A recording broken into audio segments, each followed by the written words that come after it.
Cargill Cocoa and Chocolate's ambition is to make sure that we provide high quality cocoa and cocoa products so that our consumers who patronize this product can consume them and have the peace of mind and integrity that these products are coming from the right sources.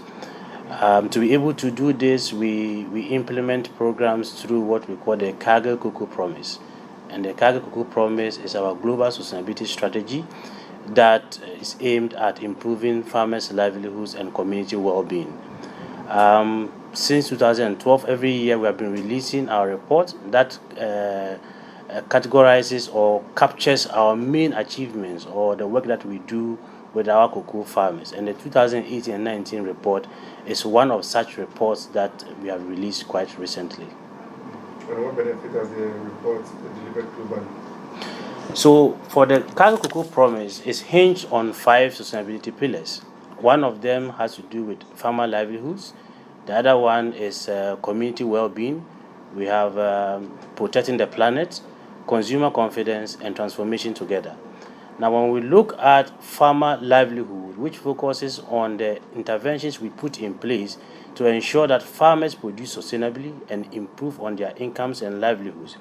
For globally, we have been able to reach a total of 210,000 farmers, where we have provided them with coaching and training and support services to be able to produce sustainably. Under our community well-being pillar, what we do is to try to address specific community needs so that these needs, when addressed, makes community living a bit comfortable for our farmers to live in there and to produce the cocoa for us and for Ghana. So in this year under review, we also focus our attention on reducing child labor incidences within our cocoa supply chain. So for the year under review, we managed to reach 58,000 cocoa farmers and their families, where we are collecting a lot of data through surveys to be able to identify where there are child labor incidences and take remedial actions against them.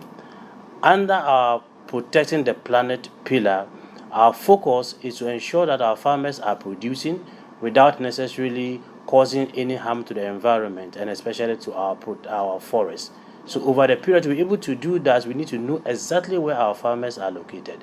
And we do this by GPS polygon mapping their farms, and we are able to know exactly where they are and the risk of their farming activities to the forest, so that we can take immediate action to be able to address such challenges in the sector. Now, apart from that, we also focus on consumer confidence. We know that, when you produce your chocolate and the cocoa products, it's people who consume, and the people must have that confidence that the cocoa is coming from the right sources. So we have our food traceability system that is able to trace our cocoa from the farm to the factory, and that ensures and gives some level of confidence to our consumers that the cocoa is coming from the right sources. The last but not the least has to do with transformation together. We know that the challenges in the cocoa sector are multifaceted in nature, and we know that Cargill alone would not be able to address all those challenges. So we seek partnership. We develop partnership that will help us to address all the challenges within the sector and make it a more sustainable and a thriving sector for generations to come. Over the period, globally, we formed about 33 partnerships that we are working together to be able to address some of these challenges within the cocoa sector. And Locally, all our farmers, we currently are operating in 10 cocoa districts, and in these cocoa districts, we implement programs that are geared towards addressing these challenges, focusing on the 5 pillars that I mentioned earlier. So if you look at farmer livelihoods, we are embarking on a one-on-one coaching. We've embarked on a one-on-one coaching, and over the period, we see an increase of about 44% of our farmer base who are benefiting from our one-on-one coaching. And then also we notice that the adoption rate of the good agricultural practice that we have been training them has also increased by over 20% within the reporting period. We have also been able to provide climate smart training, and this training is supposed to support our farmers to be able to implement measures that will reduce the effect of climate change on their cocoa productivity.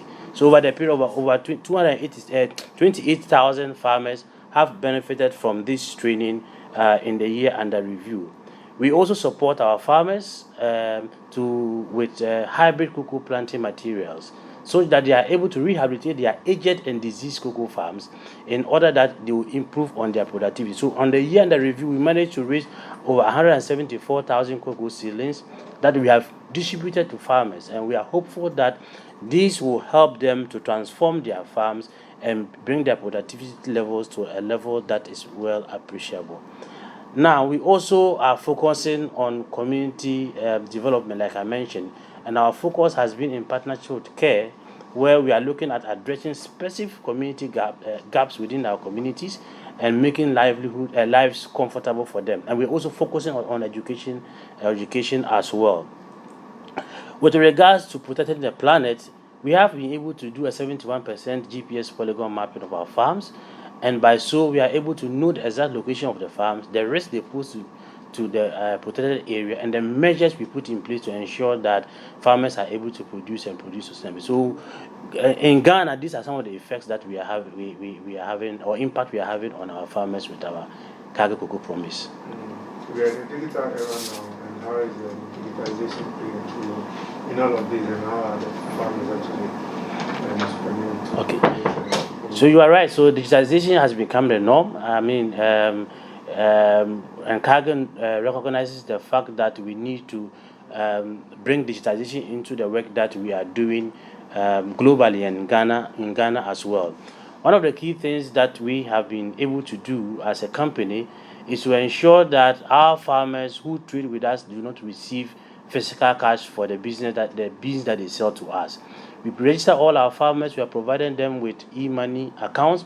We are providing them with e-switch accounts, so that whatever business they do with us, the money is transferred into their accounts. It provides some security and safety, and then also helps the farmer to be able to plan how to use their resources. Another way we do is that with the cocoa that the farmers sell to us, every cocoa bag is attached a barcode, and that makes it possible for us to be able to trace the cocoa we buy from our farmers within the supply chain, and be able to provide that kind of assurance to our customers and consumers that we are producing from a sustainable source. The last but not the least has to do with a digital platform that we have created that is very, very interactive between us and our consumers. So within the platform, the consumers and customers are able to know what kind of activities are being implemented, and it's very transparent. They know the impact that it's having on farmers, and they can always go into the system to see and verify the work that we do for the farmers in our supply chain. Well, we actually facing some world crisis actually. The COVID-19. Yeah, and we're talking about sustainability. Yeah, how has that affected on your activities? Well, so you see, COVID has not only impacted on the activity of Cargill. It's something that is global, and it's calls for people to devise strategies on how to go about their business in a safe manner. I believe when we were coming in, you were taken through some routine checks where your temperature, and you were provided with the necessary protection in terms of the nose mask to protect yourself, so that we make sure that our staff within the plant are safe. Now, outside the plant and into the cocoa farming communities, we have two-pronged approaches. The first is to provide them with the necessary education to be aware of the impact of COVID and to be aware of what the safety measures are, so that they are able to protect themselves against COVID-19. So we embark on education program through our digital platforms, where information is relayed to our farmers. Recently, we had messages from the Chief Executive Officer of Cocoa Board on how farmers can work without necessarily getting themselves infected, and we relay those information through our M&E platform to our farmers. Apart from that, we also supported the farmers with hand washing soap and towels, so that they are able to wash their hands in this COVID period. At our various buying stations, we have set up hand washing kits, so that farmers who come to do business with us will also observe the necessary hand washing protocols and to be able to protect themselves against COVID-19. And then we also have people that we have trained to collect data from the farmers, and they also have been trained to be able to release information about COVID-19 to our farmers within the cocoa growing areas. Well, at this hard time, sustainability is one thing we all need.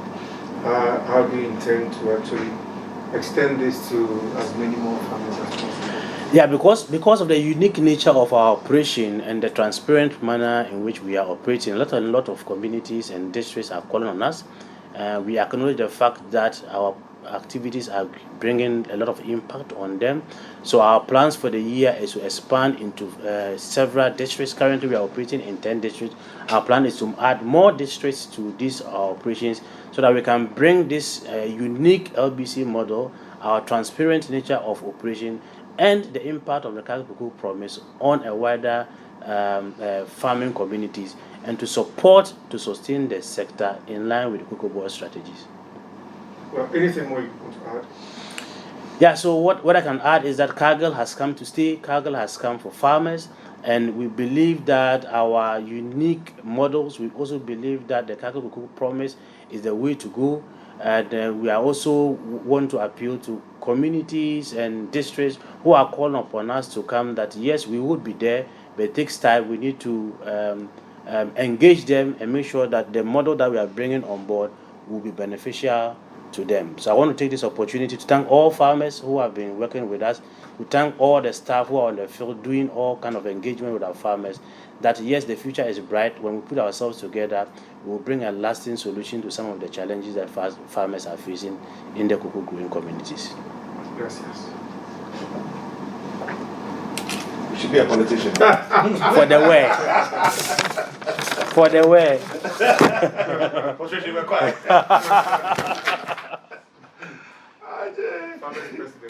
I saw it. I'm like the Ghana Bar Association president. You know when I went to Liberty, and after the interview, then the guy said, you've been doing this for a while. I said, this is my first time. He was like, you mean it? I said, no. And it was really my first. Liberty was my first radio interview I had on the. No, look, I always say one thing apart from professional work. If your heart is not in it and you're not committed or dedicated to the job, everybody will see it 10 seconds away. If you're committed, even when you're making mistakes, people, when you're about, wow, oh, yes, sir. There's some people when they're talking, Okay, Sammy? Good. I think that was good. Yes, Yeah. Yeah, but wait, 3 Are you stopping this machine? Just press the stop. So this is